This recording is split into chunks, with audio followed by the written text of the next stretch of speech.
Lukas pasal 7. Tuhan Yesus menyembuhkan seorang hamba perwira tentara. Ayat 1, sesudah ia mengakhiri segala perkataannya di dalam pendengaran kaum itu, masuklah ia ke Kapernaum. Adalah seorang hamba perwira tentara yang dikasihi oleh tuannya, sedang sakit dan hampir mati. Ketika ia mendengar tentang Yesus, ia mengutus kepadanya beberapa tua-tua orang Yahudi, meminta kepadanya agar ia mau datang dan menyembuhkan hambanya. Ketika mereka datang kepada Yesus, mereka meminta kepadanya dengan sungguh-sungguh sambil berkata, bahwa layaklah engkau melakukan hal ini baginya. Karena ia mengasihi bangsa kita dan ia telah membangunkan bagi kita sebuah sinagoga. Lalu pergilah Yesus bersama mereka, dan ketika ia berada tidak jauh dari rumah itu, perwira tentara itu mengirimkan teman-temannya kepadanya, sambil berkata kepadanya, "Ya Tuhan, janganlah menyusahkan dirimu sendiri, karena saya tidak berlayak kalau engkau harus masuk ke bawah atap rumah saya. Sebab itu saya berpikir bahwa saya sendiri tidak berlayak untuk datang kepadamu, tetapi katakanlah dengan sepatah kata saja, maka hamba saya akan sembuh.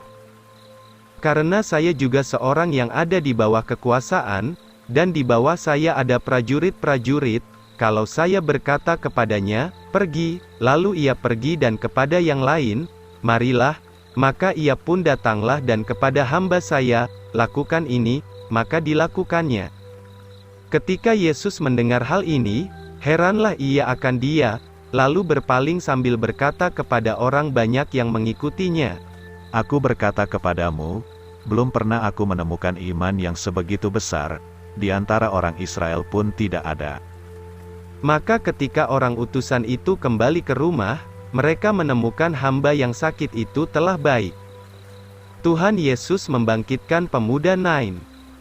Ayat 11, maka terjadilah keesokan harinya, ia masuk ke sebuah kota yang bernama Nain, maka banyak dari murid-muridnya, juga orang banyak pergi dengan dia.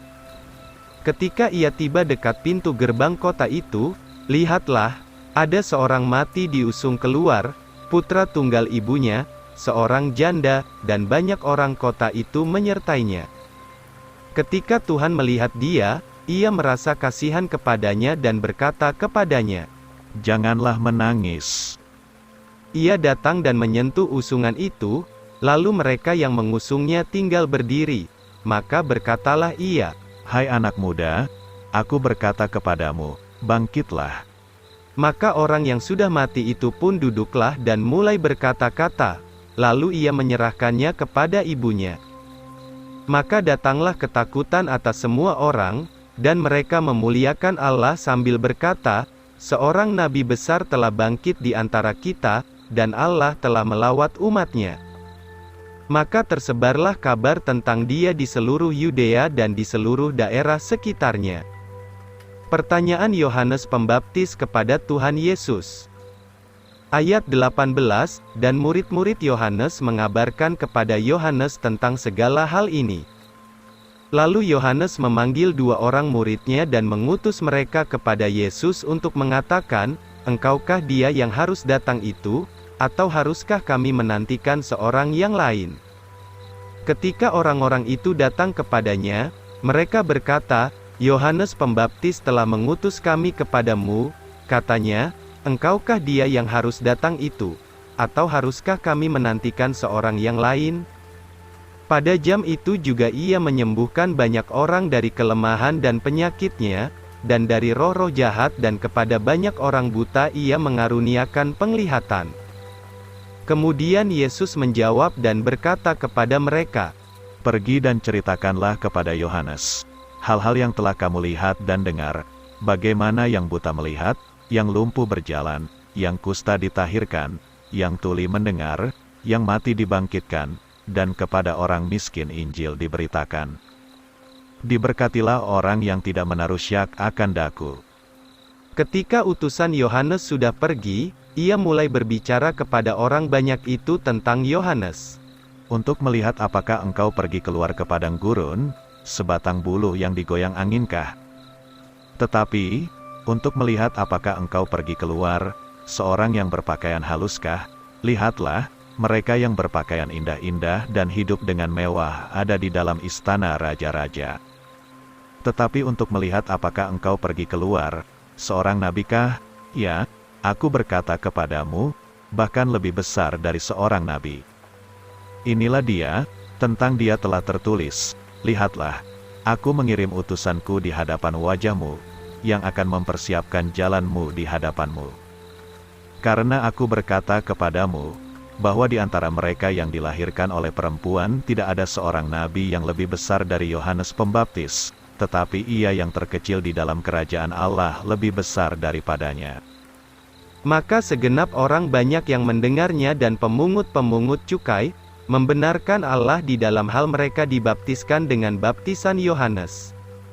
Tetapi orang-orang Farisi dan ahli-ahli hukum Taurat menolak maksud Allah atas dirinya sendiri, di dalam hal mereka tidak dibaptiskan olehnya. Dan Tuhan berkata, dengan apakah aku akan mengumpamakan orang-orang generasi ini, dan seperti apakah mereka itu? Mereka itu seperti anak-anak, yang sedang duduk di pasar, yang saling berseru satu dengan yang lain. Katanya, kami telah meniup seruling bagimu dan kamu tidak juga menari. Kami telah meratap bagimu dan kamu tidak menangis. Karena Yohanes Pembaptis datang, dengan tidak makan roti dan tidak minum anggur, dan kamu berkata, ia kerasukan setan. Putra manusia datang makan dan minum, dan kamu berkata, lihatlah seorang pelahap dan seorang peminum anggur, sahabat para pemungut cukai dan orang-orang berdosa. Tetapi hikmat dibenarkan oleh sekalian anak-anaknya. Tuhan Yesus diurapi seorang perempuan berdosa. Ayat 36, adalah seorang Farisi memohon kepadanya supaya ia mau makan bersama dia. Maka pergilah ia ke rumah orang Farisi itu dan duduk makan. Dan lihatlah, seorang perempuan berdosa dari kota itu, ketika ia mengetahui bahwa Yesus duduk makan di rumah orang Farisi itu, dibawanya sebuah botol pualam berisi minyak wangi. Dan berdiri di belakang di samping di kakinya, sambil menangis dan mulai mencuci kakinya dengan air mata dan menyekanya dengan rambut kepalanya, dan mencium kakinya dan mengurapinya dengan minyak wangi. Ketika orang Farisi yang mengundangnya melihat hal ini, ia berkata dalam hatinya, katanya, orang ini, jikalau ia seorang nabi, ia akan mengetahui siapa dan macam apakah perempuan yang menjamahnya itu, karena ia seorang berdosa. Maka Yesus menjawab dan berkata kepadanya, Simon, ada sesuatu yang hendak kukatakan kepadamu. Ia berkata, Guru, katakanlah. Adalah seorang pemberi pinjaman yang mempunyai 2 orang peminjam, yang seorang berhutang 500 dinar dan yang lain 50. Karena mereka tidak mempunyai sesuatu pun untuk membayar, ia mengampuni mereka berdua. Lalu, katakanlah kepadaku, yang mana di antara mereka itu yang akan lebih mengasihi dia? Simon menjawab dan berkata, saya kira dia yang diampuni lebih banyak. Dan ia berkata kepadanya, engkau telah menghakimi dengan benar. Lalu ia berpaling kepada perempuan itu dan berkata kepada Simon, engkau lihatkah perempuan ini? Aku masuk ke dalam rumahmu, engkau tidak memberi air untuk kakiku, tetapi ia telah mencuci kakiku dengan air mata dan menyekanya dengan rambut kepalanya. Engkau tidak mencium aku, tetapi perempuan ini sejak aku masuk tidak berhenti mencium kakiku. Engkau tidak mengurapi kepalaku dengan minyak, tetapi perempuan ini telah mengurapi kakiku dengan minyak wangi. Sebab itu aku berkata kepadamu, dosanya yang banyak itu telah diampuni, karena ia mengasihi lebih banyak, tetapi yang diampuni sedikit, mengasihi sedikit. Lalu ia berkata kepadanya, dosamu sudah diampuni. Maka mereka yang duduk makan bersama dengan dia, mulai berkata dalam hatinya, siapakah orang ini yang juga mengampuni dosa? Tetapi ia berkata kepada perempuan itu, imanmu telah menyelamatkan engkau, pergilah dengan sejahtera.